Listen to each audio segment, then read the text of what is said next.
Welcome to our conversation today with Kei Miller, who is visiting us here at Dundee as part of the Dundee Literature Festival and has been reading from his recent work. The cartographer tries to map a way to Zion, and we thought we would just have a short conversation today to talk a bit more about the work and learn more about the process of putting the pieces together. Yeah. I don't know if you'd like to start with a particular poem from the collection? Yeah, sure. Why not just start with the very first poem? Because the concept of heart bliss becomes important. Groundation is how Rastafarians in Jamaica celebrate Selassie's first visit. Groundation or groundation. So begin this thing with an abuye, abuye, abuye, a heart bless. Step out from the case of your sandals, stand shoeless, allow your knees, and then your forehead and intimacy with stone. Know you're ground. The emperor that landed here in 1966 was led down his heights and gold and green plain by a Rasta man. And tell me, was it all for show? The way he scorned the red rolled out for him. He walked instead on common ground. The hem of Selassie's trousers brushed the dust of Babylon. Reach through history, touch this kneeling crowd, the tarmac soft against the substance of its faith. Thanks very much, Kei. I think the words are really evocative in many ways of a real connection to place, and I wondered if you could talk about that a bit, when this idea of communicating a particular sense of a local landscape with these lots of kind of emotive details, with obviously bigger themes and around like knowledge and mapping, and how do you bring those things together? Yeah, I don't know if I'm so conscious of those things. I mean, I think as a writer, there are things that you learn to do, that you learn that in order to be universal, one ought to be specific, and in order to give a sense of something wider, one should look narrower. And that's just about the power of description. That's just about relishing the complexity of the thing that you're looking at. So I could see how, and I mean, the politics of the local versus the global are very important to me. But I don't think in the process of writing it I'm as conscious. I think in the process of writing, I'm looking for the most telling detail, and that's a writerly preoccupation that comes over. Right. So, for instance, like particular words that evoke a particular image or idea, is that something? Sometimes a particular word, but sometimes it's the image. I think a writer should always show people things that they've probably seen but they weren't aware that they saw it before. And so it's always looking for that image, or how to house a thing that always happens in new words.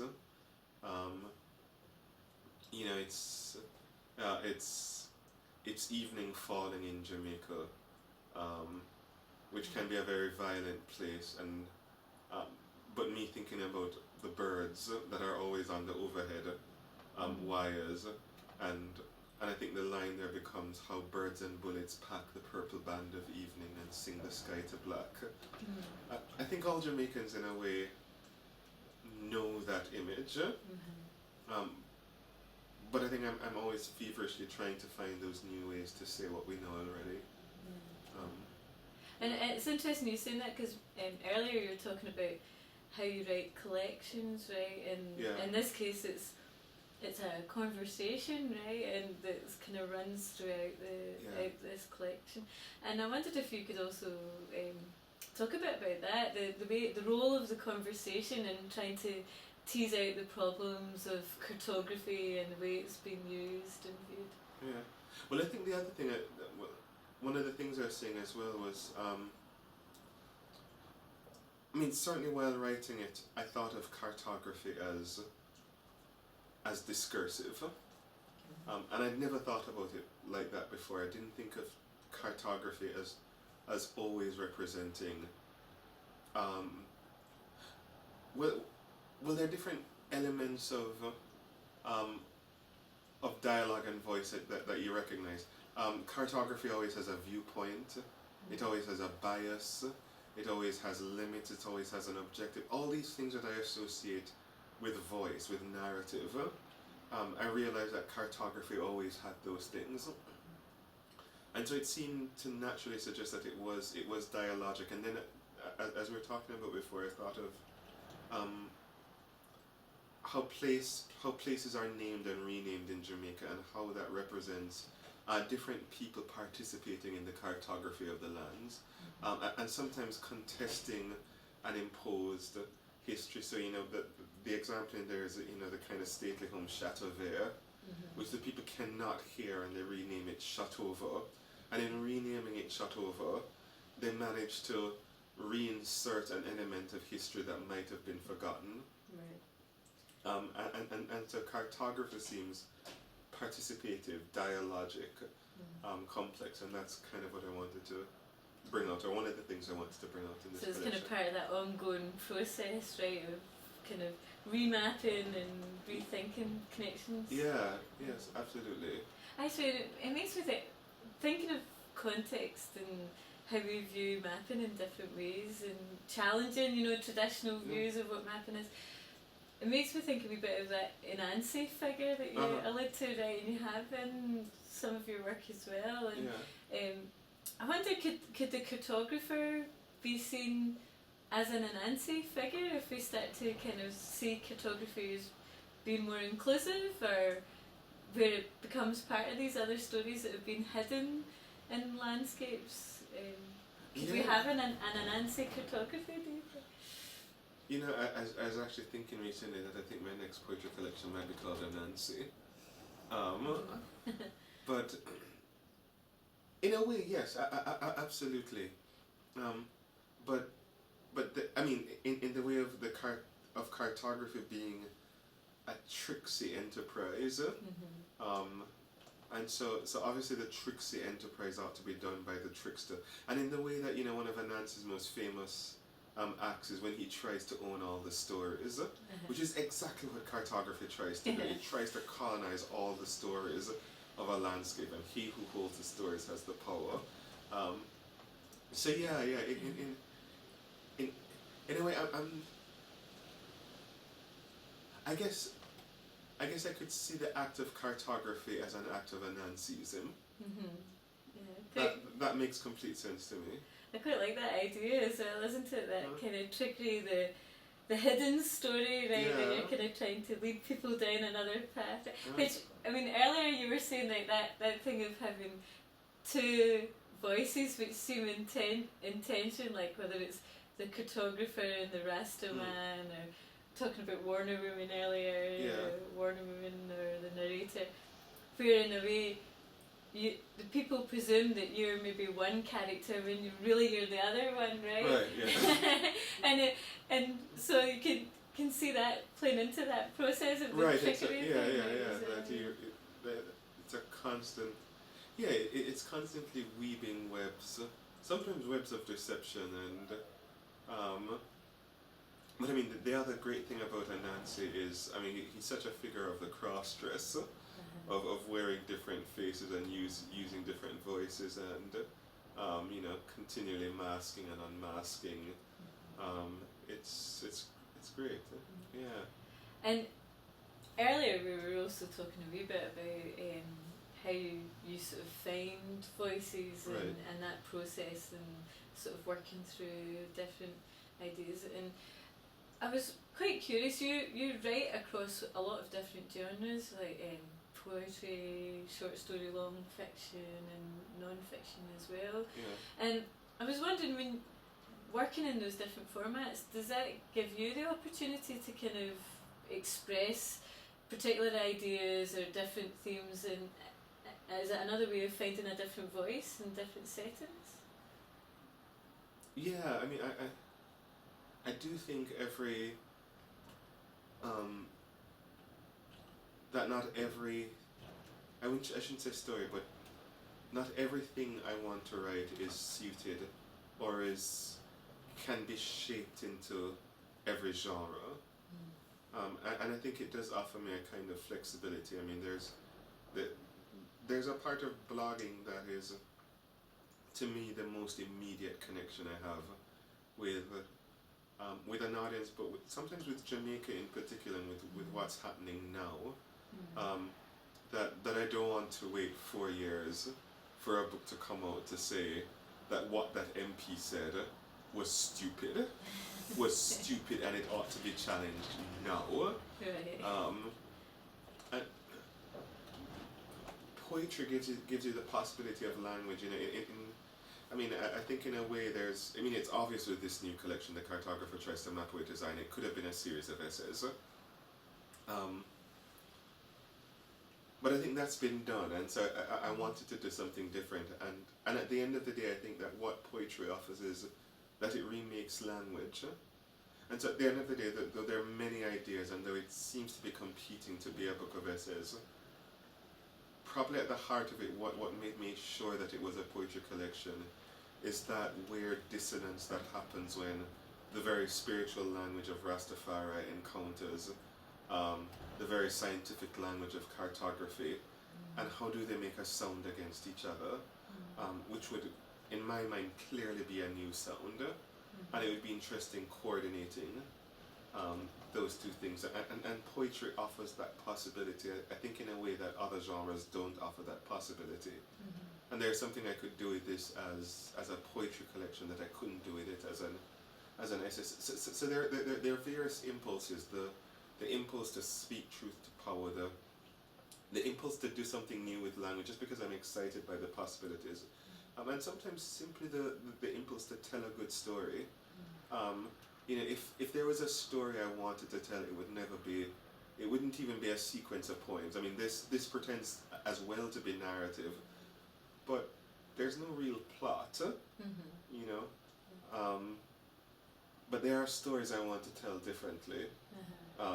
Separately, and those would never be essays or poems. So working through different genres does give me the opportunity to do different things that I want to do. Yeah, you can see how those things kind of complement each other as well, right? There's slightly different approach. I mean, and I suppose if I jump sort of way back, I mean, it's not so long ago, but in terms of just getting into creative writing and seeing that as a way to kind of channel your energies and express the ideas that you're thinking about, what was it that kind of acted as a catalyst for you in your early days of writing to sort of get you into that area of work? Oh, the fact that I was horrible at everything else. It was. I mean, I really envy writers who are good at other things. Actually, I don't think I'm a bad teacher now. I think writing has kind of forced me to be a teacher, and I really like being in the academy. That's something it feeds me in profound ways. But there are other friends who are medical doctors, and they write poems on the side, or they're architects, or they're whatever else they do. Or they're accountant. No, I don't know any accountant who's a writer. I don't think he can be that. But the point is, I mean, people who legitimately do other things with their lives, and they write as well. It just strikes me as something I couldn't do. And so in that way, I mean, there's a scary period where I thought, well, what am I going to do with my life, because I can't. I think I'm bright enough, but I don't do well at things. And for me, if I had a choice, I wouldn't have focused on writing. Someone said when I was at UA a long time ago, I can't remember his name, it's a West Indian playwright who's since died. But he said, he came to a session and he said, take this with all the insults you want, but a career in the arts is something you should only do if you can't do anything else. And it was the most freeing thing I'd ever heard, because I thought, that's why I'm going to be a writer. Not because I have a choice, but because I can't do anything else. And it's very liberating. Was there anything else at all that you had toyed with apart from writing? Or? Oh no, I just kind of tried halfway, but no, it always failed utterly. But then done so well at this. It's great with the forward prize and everything. Thank you. It's been a shocking year, but and is there anything about being in Jamaica when you were growing up in Jamaica at all that you think may have kind of spurred on some of these stories, or kind of acted as a catalyst at all? Well, the connection between Jamaica isn't ever so far as a place that I grew up in. I mean, I go back probably 3 times a year, and so the connection doesn't feel broken. It doesn't even feel interrupted in a way. I mean, I think Jamaica is still where I do a lot of thinking. I spend a lot of time where my friends are, where my godchildren are. I was in a conversation with some friends the other day in Jamaica, and they said something about your students in Glasgow at the time. And somebody at the table said, "What? I mean, you live in Glasgow?" and I mean, we'd hung out several times, and it's the first time she found out that I didn't actually live there, which is what I want. But the point is, I mean, does Jamaica feed my writing, my imagination, the impulse to write the kinds of stories I write about? Absolutely. But it's not a Jamaica that belongs to my childhood. It's a Jamaica that's present and recurring. Right now. So it's not like a distant thing, it's very much of the present. Yeah. I don't believe in getting distance from a place in order to write it. Yeah. No, that the place has to be in your face. I mean, it doesn't have to be. For me, that's a connection I want. And actually, I mean, you from Jamaica, you were in Scotland, well, Manchester and then Scotland, right, as well. And how was that being in Scotland in terms of what you were writing about? Did you see that you having then sort of engaging more with things that were going on in Scotland in terms of your writing, and looking at, or how Jamaica was viewed from within Scotland? Yeah. I'm not sure that. Well, not in a way that I'm overly conscious of, but certainly being at Glasgow University, which is slightly different than being in Scotland. You see, because I learned to be an academic at Glasgow Uni, and the conversations that you're having there were slightly different than the conversations we're having at UWI in Jamaica. And for me, I don't mean that in a bad way at all, but to be a part of interesting new conversations that you were not a part of before, and to get excited by these things, to have experts in different fields who get very fired up. So to live in that world of the world of the academy, the world of thought, where people really are excited about the new idea, the new theory, and to feel, I mean, not integral to that world, because I'm not a theorist anyway, but to be a part of the periphery, and to have those kinds of conversations in earshot, that's profoundly affected. So I think those are the 2 impulses. It's the local of Jamaica, but a kind of international space of thought that I'm trying to put together. Yeah. And so in a way you've never really left Jamaica then, right, really, right, with that ongoing connection. And what's the response been there in terms of the work that's coming out, and what's it like doing the readings of your new work? And Jamaica has all. I mean, I'm going back in December to launch the last 2 books, but the response in Jamaica has been incredible. I mean, absolutely incredible. I'm writing at the same time as another Jamaican writer who is just obviously the most amazing novelist, one of the most amazing novelists writing today, Marlon James. But Marlon was in London the other day, and we're laughing about this because, I mean, Marlon is a better novelist than I am. I mean, it's not even close. But we were kind of laughing about somehow Jamaica seems to have embraced me a little bit more. Marlon said, "They clearly haven't read your work carefully enough. They think that Marlon is levying a kind of harder critique than I am." And no, we're writing about very similar things. Uh-huh.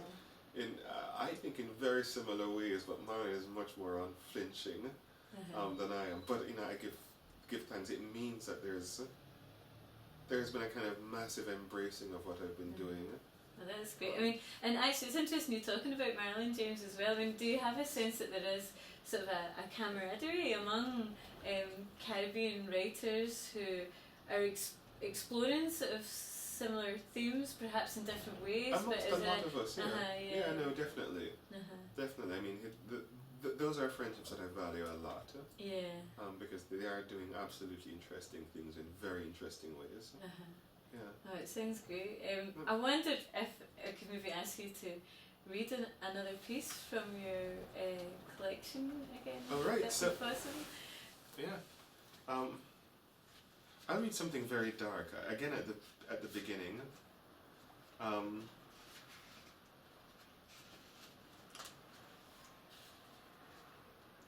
it's just that when Europe first came across the Caribbean, they tell this narrative that they must have come across paradise,